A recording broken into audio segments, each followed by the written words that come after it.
Good morning students. आज हम पढ़ेंगे chapter 8 of class 10, how do organisms reproduce? What is reproduction? It is the process by which organisms produce offsprings of their own kind. अब reproduction कितने type की होती है? Mainly asexual and sexual reproduction होती है, दो ही टाइप की। Asexual reproduction क्या होती है? इसमें ऑफस्प्रिंग्स सिर्फ एक ही पेरेंट से अराइज करते हैं, कोई गैमेट्स नहीं बनते, ना गैमेट्स का फ्यूजन होता है, और इसमें माइटोटिक डिवीजन इन्वॉल्व होता है। और ये सिंपल ऑर्गेनिजम्स में होती है, जैसे कि अमीबा, फंजाई, येस्ट। और सेक्सुअल रिप्रोडक्शन जो है, इसमें दो पेरेंट्स इन्वॉल्व होते हैं, मेल एंड फीमेल, और यहाँ पे fusion and formation of gametes होता है। सेल डिवीजन की बात करें तो यहाँ पे मियोसिस होता है, गैमेट फॉर्मेशन के टाइम होता है। और ये मियोसिस जो है, ये एक रिडक्शनल डिवीजन है। गैमेट्स में क्रोमोसोम का नंबर हाफ हो जाता है। और माइटोसिस जो है वो इक्वेशनल डिवीजन है, उसमें पेरेंट सेल में जितना नंबर है क्रोमोसोम्स का, उतना ही डॉटर सेल्स में रहता है। और सेक्सुअल रिप्रोडक्शन जो है, ये थोड़े कॉम्प्लेक्स ऑर्गेनिजम्स में होती है, जैसे कि kingdom Plantae, Animalia, human beings भी आ गए इसी में, रैबिट्स, एलिफेंट, सभी। अब टाइप्स ऑफ एसेक्सुअल रिप्रोडक्शन की बात करें तो इसकी टाइप्स हैं fission, budding, fragmentation, regeneration, spore formation and vegetative propagation. अब सबसे पहले फिशन डिटेल में हम करें तो ये दो टाइप की है, binary fission and multiple fission. Binary, bi आ गया इसमें, बाई का मतलब होता है दो। तो in binary fission organism simply split हो जाता है टू इक्वल हाफ्स में जब सेल डिवीजन होता है। और बाइनरी फिशन जो है अमीबा में हो सकता है, किसी भी प्लेन से, लेकिन लेशमानिया में अगर ये होता है तो लॉन्गिट्यूडनल सेल डिवीजन होगा। अब मल्टीपल फिशन की बात करें तो मल्टीपल का मतलब होता है मैनी। इसमें पेरेंट ऑर्गेनिज्म से मैनी न्यू ऑर्गेनिजम्स बनते हैं एक ही टाइम में। और जब अनफेवरेबल कंडीशन होती हैं तो सिस्ट बन जाती है सेल के अराउंड। सिस्ट एक तरह की प्रोटेक्टिव कवरिंग होती है, और न्यूक्लियस अंदर बार बार स्प्लिट करता रहता है। जब फेवरेबल कंडीशन वापस आती है तो वो सिस्ट फिर टूट जाती है और खुलती है, तो उसमें से बहुत सारी डॉटर सेल्स निकलेंगी। इसका सबसे अच्छा एग्जाम्पल है प्लाज्मोडियम, जो कि मलेरियल पैरासाइट है। अब बडिंग अगर हम डिस्कस करें तो बडिंग का एग्जाम्पल हमने यहाँ पे दिखाया है, हाइड्रा एंड येस्ट। इनमें बड जो है वो एक आउटग्रोथ होती है, और आउटग्रोथ कैसे बनती है? Due to repeated cell division बनती है किसी स्पेसिफिक साइट पे। अब इसमें जो सेल्स इन्वॉल्व होती हैं वो रीजेनरेटिव सेल्स इन्वॉल्व होती हैं, और ये बर्ड्स फिर सेपरेट हो जाती हैं मेन इंडिविजुअल से, टाइनी इंडिविजुअल की तरह बिहेव करती हैं, और जब ये फुल्ली मैच्योर हो जाती हैं तो ये डिटैच हो पाती हैं पेरेंट सेल से और नया ऑर्गेनिज्म बन जाता है। अब स्पोर फॉर्मेशन डिस्कस करते हैं।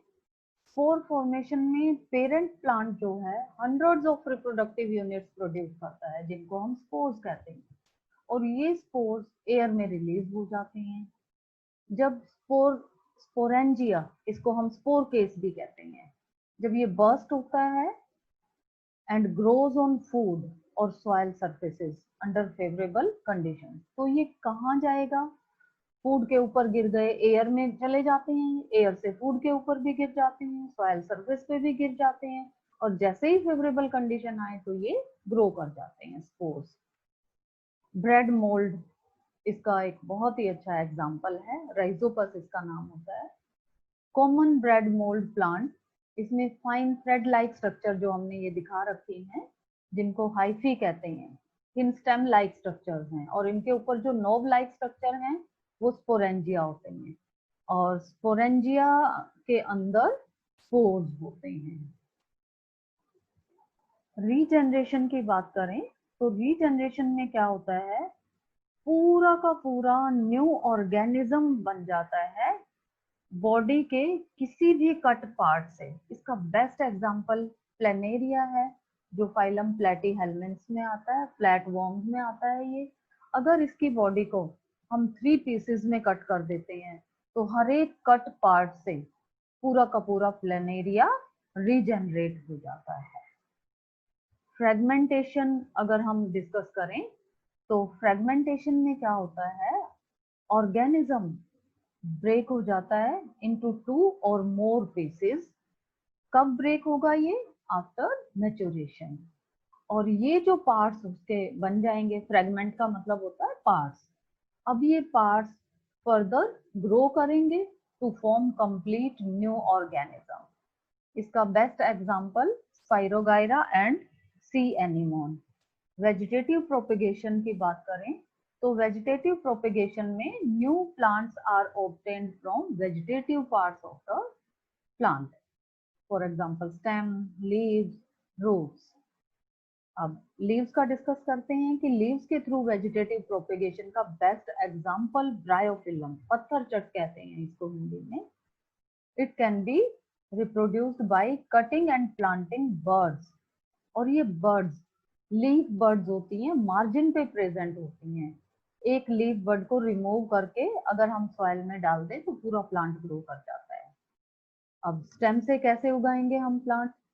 Money plant can be reproduced by planting a piece of its stem. कहीं से भी उसके स्टेम को हम काट देते हैं और काट के नया प्लांट ग्रो किया जा सकता है। बस उसमें होना क्या चाहिए? At least 1 leaf on it. और पोटैटो जो है ये अंडरग्राउंड स्टेम है। इसको कैसे ग्रो करते हैं? इसमें ये जो आईज हैं ये एक्चुअली बर्ड्स हैं। एक पीस काटा जाता है पोटैटो का जिसके अंदर ये एक आई होनी जरूरी है और उसको हम सॉइल में अगर डालें तो पोटैटो उग जाता है। अब रूट्स के थ्रू वेजिटेटिव प्रोपेगेशन कैसे होती है? प्लांट्स जैसे कि guava, Apple, they have birds in their roots which can be planted in the soil to reproduce them. Dahlia का यहाँ हमने एग्जांपल दिखाया हुआ है। अब वेजिटेटिव प्रोपेगेशन जो है ये बेटर क्यों है?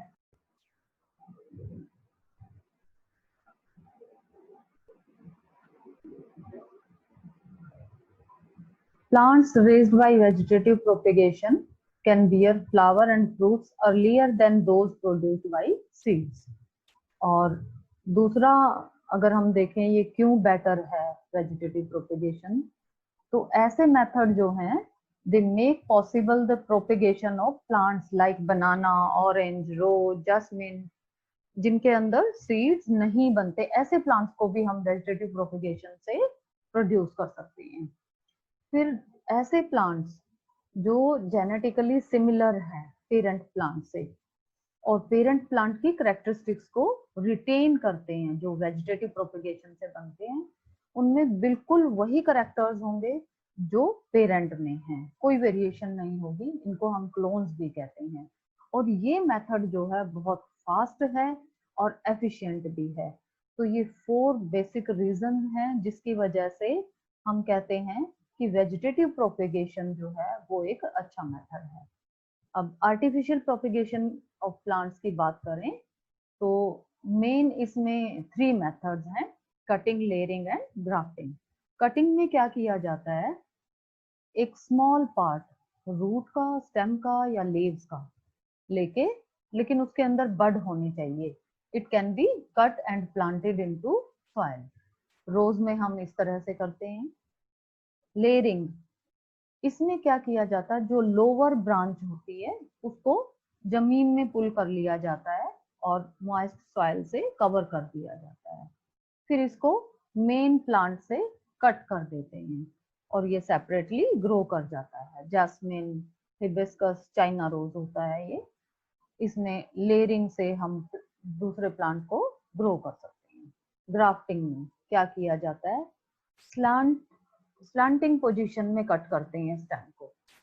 2 अलग अलग लेते हैं स्टेम, एक में रूट होती है और दूसरे का हम शूट सिस्टम से काटते हैं स्लांटिंग पोजीशन में। जिसकी रूट होती है उसको स्टॉक बोलते हैं और जिसका शूट सिस्टम लेते हैं उसको हम बोलते हैं शियोन।